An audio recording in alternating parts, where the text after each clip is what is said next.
Hi guys!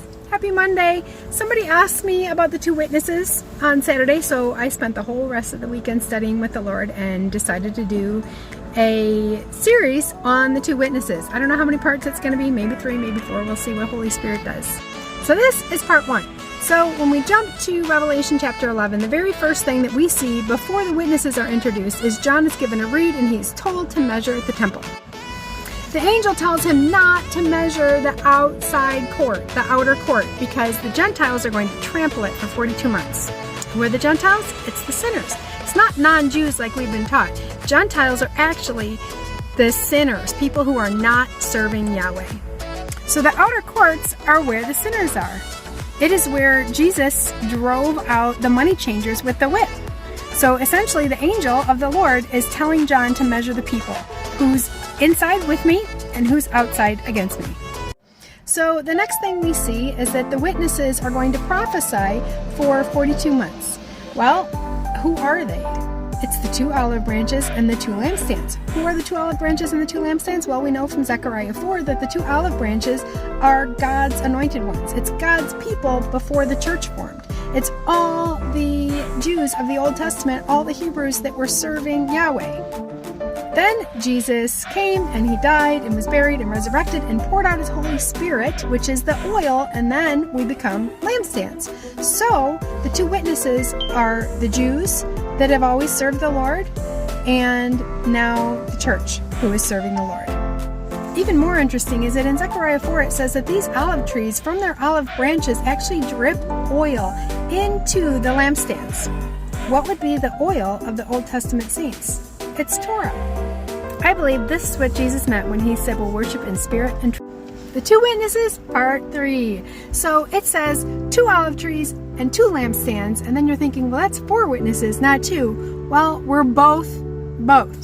The 2 olive branches are now the Old Testament saints and the New Testament saints, and the 2 lampstands refer to the Old Testament saints and the New Testament saints, and Ephesians 2:15 says that we're going to come together as one new man. So we have. And so now when it says 2 olive trees and 2 lampstands, it really means that we as one are referred to as an olive tree, and we as one are referred to as a lampstand. So we are the 2 witnesses.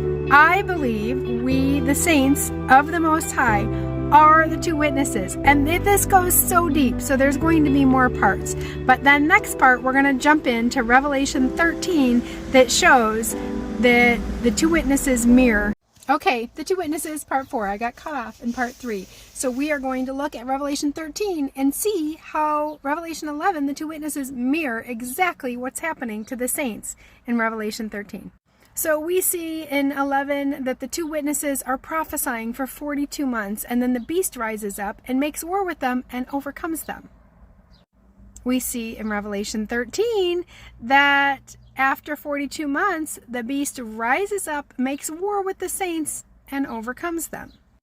It's the same wording. And then it goes on to say that every tribe and people and nation, they all see that the 2 witnesses are dead, and they actually celebrate that the 2 witnesses are dead. So in 13, we see all the people and the tribes and the nations are serving Antichrist after 42 months. So what is happening is that it's the beast killing off the church and the world being left to serve him and celebrate that the church is gone. All right, the 2 witnesses, part 5. I think this is the final part for now, but we'll see. So after the beast overcomes, what I believe are the saints, the Jews that serve the Lord, and the New Testament church that serves the Lord, our bodies are left lying in the streets for 3.5 days. Now, I don't know if that means every single one of us that's left here is going to be martyred, or if that just means the idea of the church and Judaism are left in the streets. I'm not sure. But interestingly, it's a rapture picture that happens next. In Revelation 4, John hears a loud voice from heaven saying, "Come up here." In Revelation 11, after the saints lie in the streets for 3.5 days, there's a loud voice in heaven that says, "Come up here." I believe that the bride is different and she is taken to her wedding pre-trip, but this group of people sounds like they are taken mid-70th week.